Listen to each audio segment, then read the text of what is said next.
Ryan Carter leaned back in his chair, the glow of his laptop screen casting shadows across his home office in Austin, Texas. At 35, he'd built a reputation as a financial advisor who could spot a winning startup from a mile away. His mentorship program at the local community center had turned dreamers into doers, and his inbox buzzed with thank you emails from entrepreneurs he'd guided. Ryan thrived on order, spreadsheets, schedules, calculated risks. It was how he'd climbed from a modest upbringing to owning a cozy suburban home in a quiet neighborhood off South Congress Avenue. His wife, Lauren, was the spark to his steady flame. At 33, she was a graphic designer with a knack for turning bland ideas into bold visuals. They'd met 2 years ago when Ryan hired her to rebrand a client's startup. Her pitch was sharp, her laugh infectious, and by the end of their first meeting, Ryan was scribbling her number on a napkin. Their romance moved fast. Coffee dates turned into late-night talks, then a small wedding under Texas oaks with just family and close friends.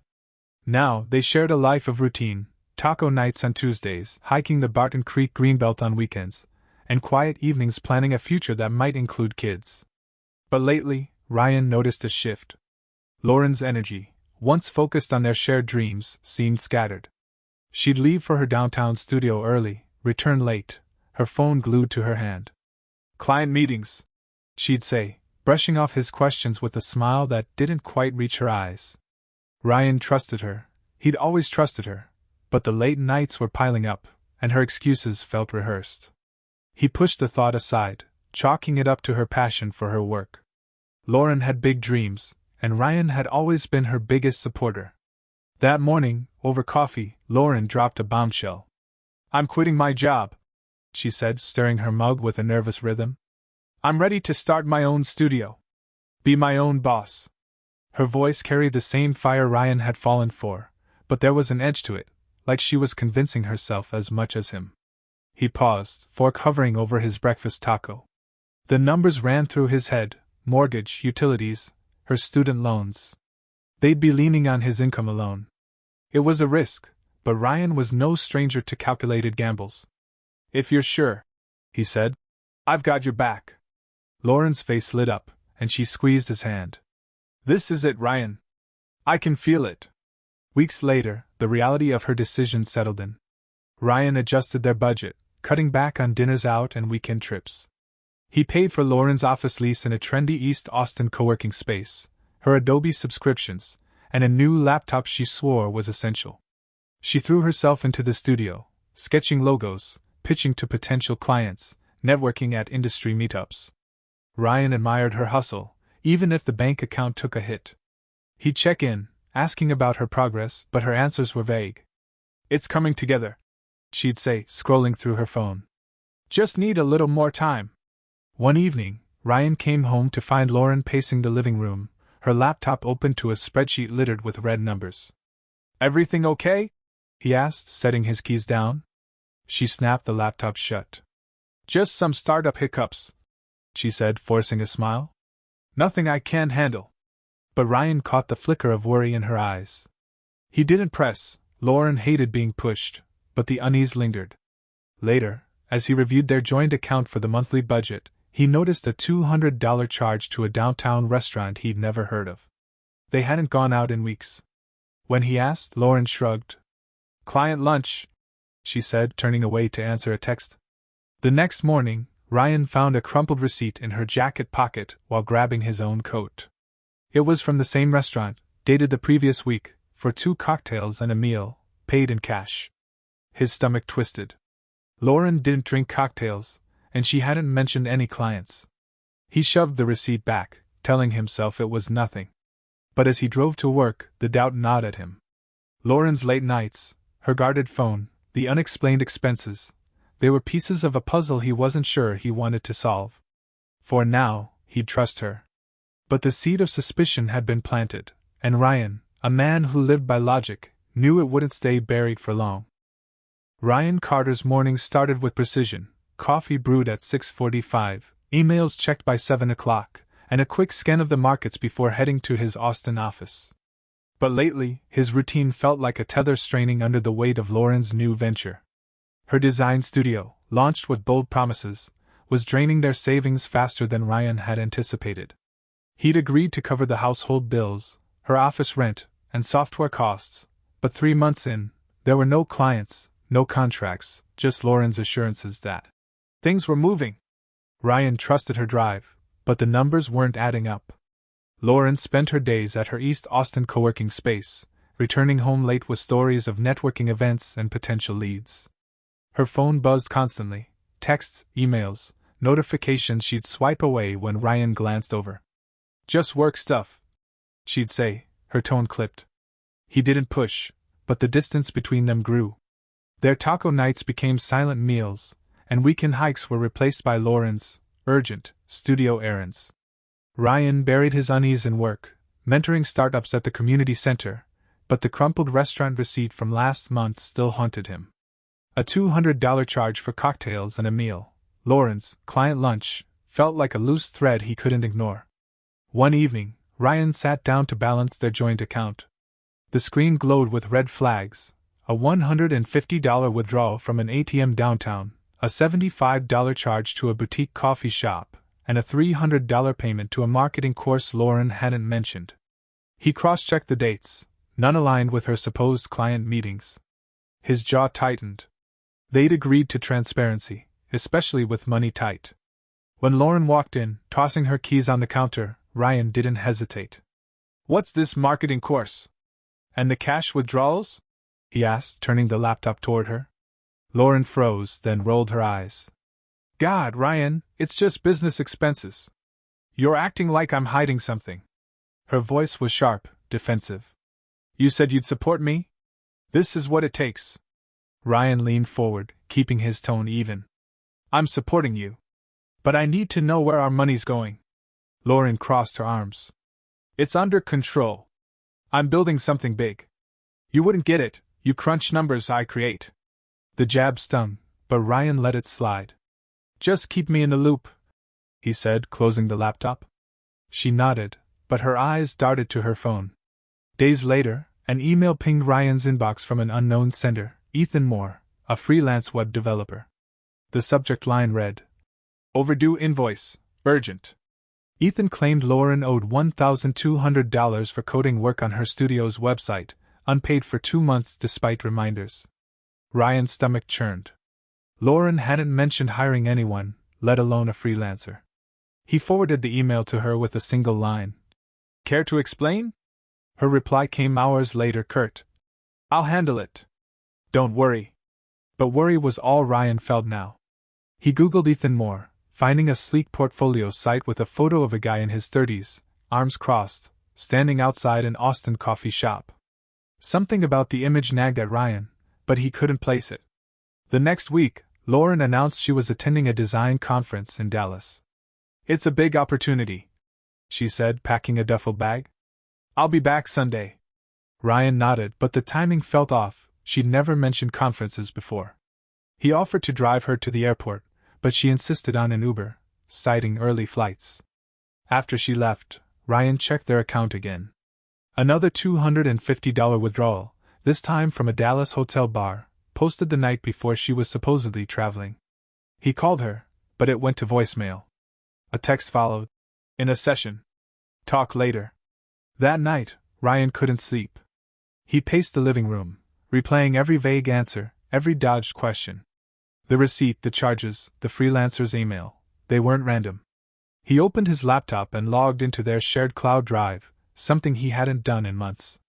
Lauren's folder was a mess of files, logo drafts, unpaid bills, and a spreadsheet labeled "Studio Budget."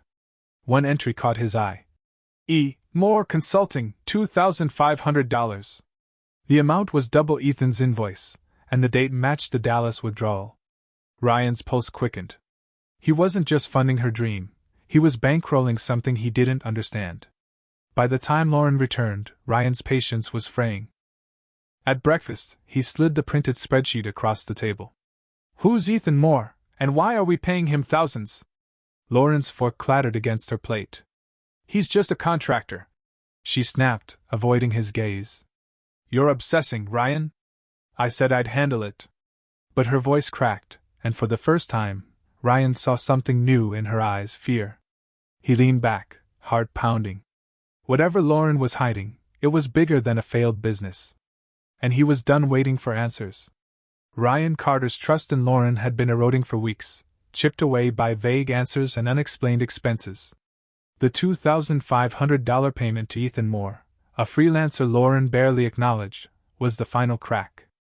Ryan, a man who thrived on logic, couldn't ignore the puzzle pieces anymore: mysterious withdrawals, a Dallas hotel bar charge, and Lauren's evasiveness about her studio's finances.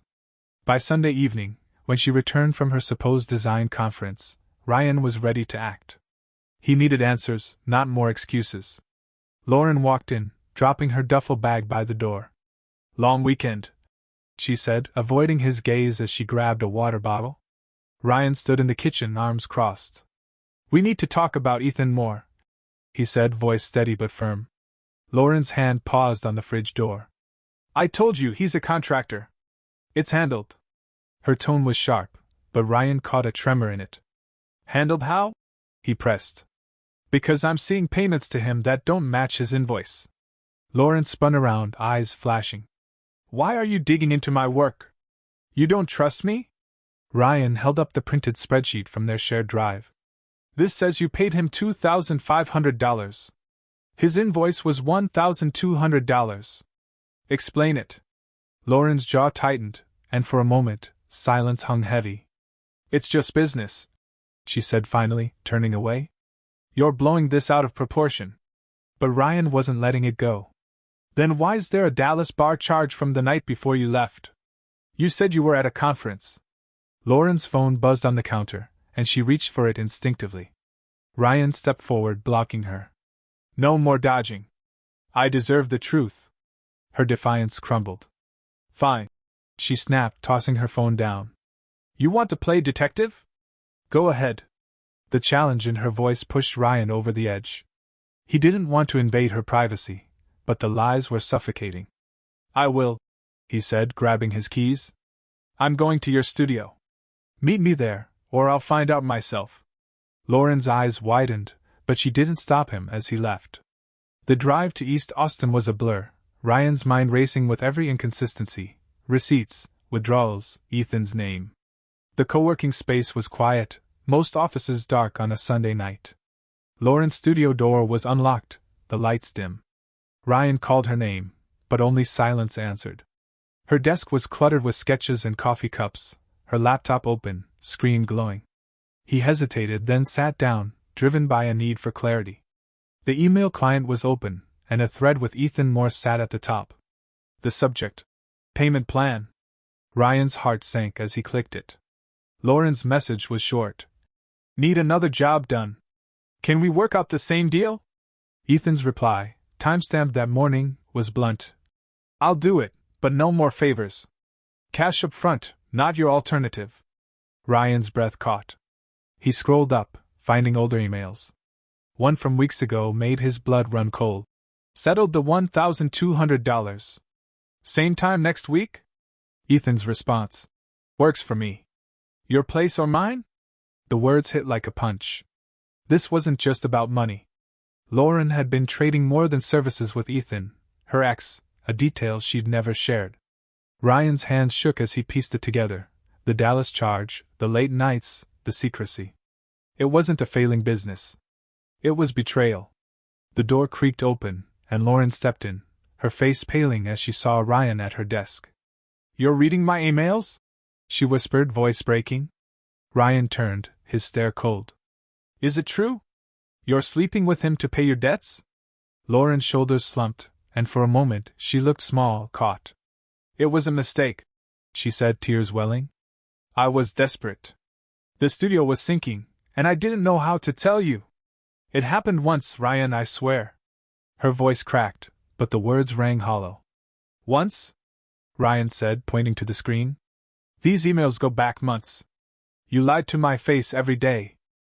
Lauren stepped closer, reaching for him, but Ryan backed away. "Don't," he said, his voice low but final. "You used our money, our life, to cover this. You brought him into our marriage." Lauren sobbed, pleading. "I was scared, Ryan. I thought I could fix it. I love you."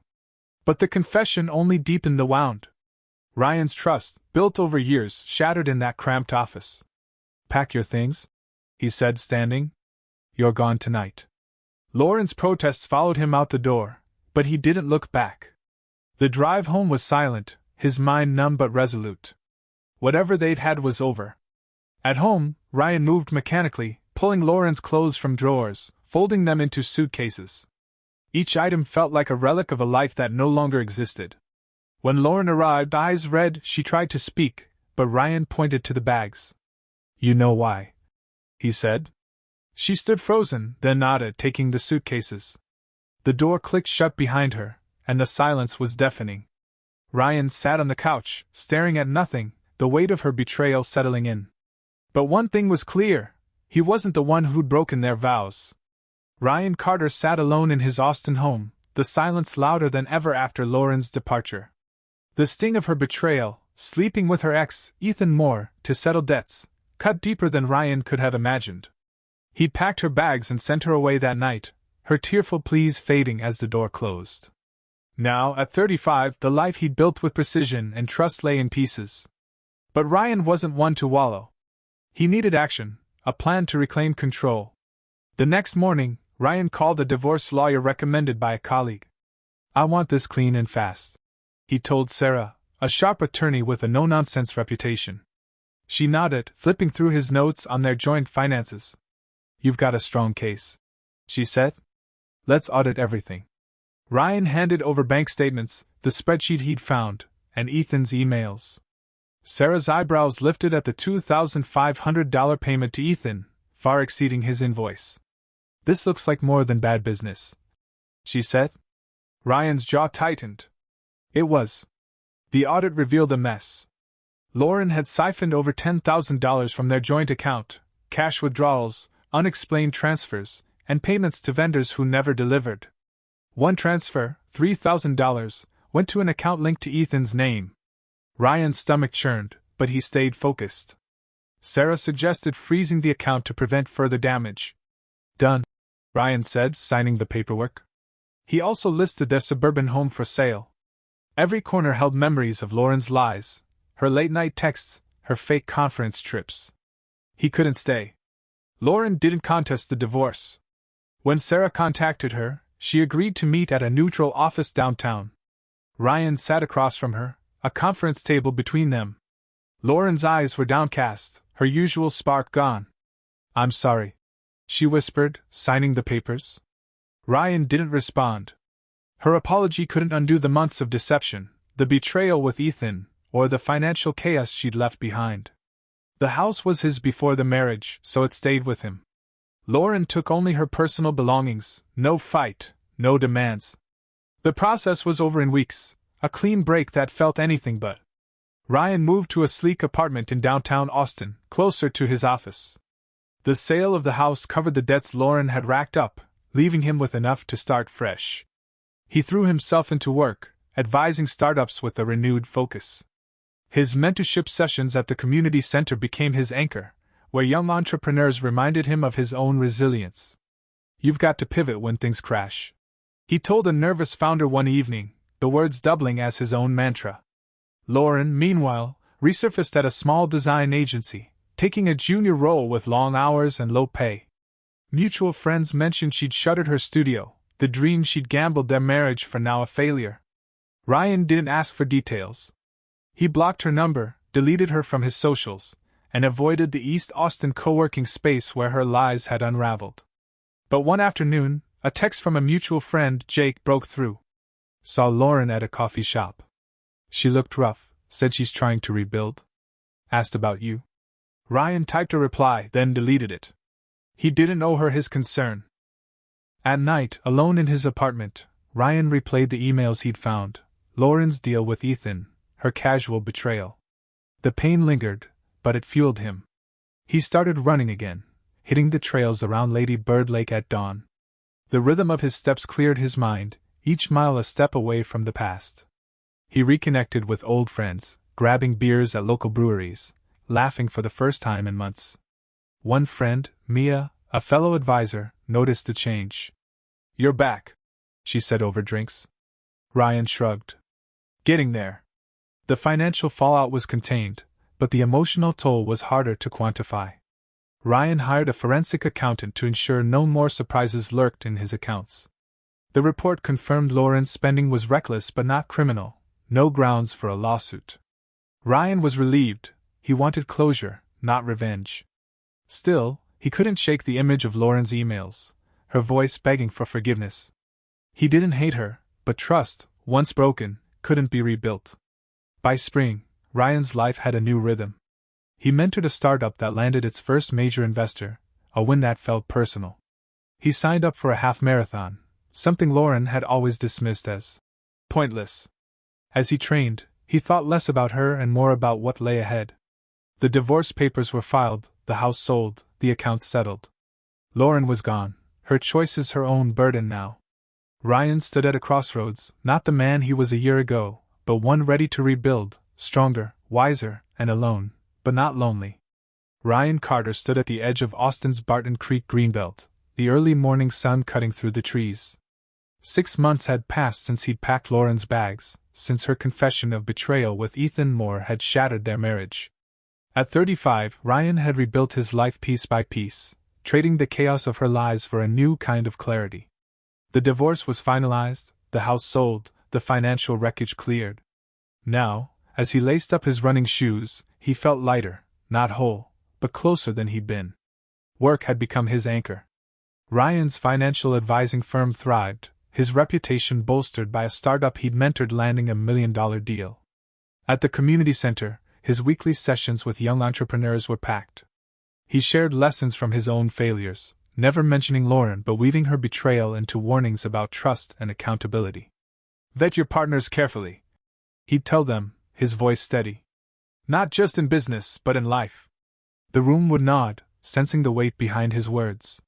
One evening, after a mentorship session, Ryan checked his mailbox and found a letter, no return address, just his name in Lauren's familiar scrawl. He hesitated, then tore it open. Her words were concise, no excuses. I was wrong. I hurt you, and I'm rebuilding my life to be better. I hope you're okay. Ryan read it twice, then set it aside. The apology didn't erase the past, her affair with Ethan, the drained accounts, but it was a thread of accountability. He didn't reply. Closure, he realized, didn't need a response. Ryan channeled his energy forward. He donated $5,000 from the house sale to the community center, funding a scholarship for aspiring entrepreneurs. At the launch event, he shook hands with the first recipient, a young coder with big dreams. Make it count, Ryan told her, smiling. The act felt like turning his pain into purpose, a quiet rebuttal to Lauren's recklessness. Friends noticed the shift. Mia, his colleague, teased him at a brewery meetup. You're not just surviving, you're thriving. Ryan laughed, clinking his glass. Took enough hits to learn. Lauren's path, pieced together through mutual acquaintances, was less steady. She'd taken a junior design role at a small agency, her studio dream abandoned. A friend mentioned she'd moved to a modest apartment, working overtime to pay off debts. Ethan Moore, the freelancer, had vanished from her orbit, his own reputation tarnished after word of their deal spread in Austin's tight-knit design scene. Ryan didn't revel in her struggles. He felt no need for vengeance. Her consequences were her own, a natural fallout of choices she'd made. Running became Ryan's ritual. Each dawn, he hit the greenbelt trails, his strides eating up miles. The half-marathon he trained for was weeks away, a goal Lauren once dismissed but now symbolized his reclaiming of self. During one run, he paused at a lookout, the city skyline faint in the distance. He thought of the life he planned with Lauren, kids, a home, a future. That dream was gone, but the ache had dulled. In its place was something new, resilience, hard-earned and his alone. At the community center, Ryan started a new initiative, pairing mentors with at-risk youth. He led by example, meeting weekly with a teenager named Carlos, who wanted to launch a tech app. Trust your gut, Ryan told him. But verify everything. Carlos grinned, jotting notes. The work grounded Ryan, a reminder that his worth wasn't tied to Lauren's betrayal. He was building something real, something lasting. One night, Mia invited Ryan to a startup pitch event downtown. He hesitated, social scenes still felt raw, but went. The room buzzed with ideas, and Ryan found himself pitching in, offering feedback to nervous founders. A woman approached him after, asking for advice on her business plan. Her name was Elena, a data analyst with a sharp mind and easy laugh. They talked for an hour, numbers turning to stories. Ryan didn't ask for her number, but when she offered it, he saved it. Not a promise, just a possibility. As spring turned to summer, Ryan stood at the starting line of the half marathon. The crowd cheered, and his friends waved from the sidelines. He ran, not for Lauren's ghost or the past, but for himself. Crossing the finish line, sweat-soaked and breathless, he felt free. Justice wasn't about punishing Lauren, it was her living with her choices, while Ryan lived with his. He'd lost a marriage but gained a truth: he was enough. The trail stretched ahead, and Ryan kept moving.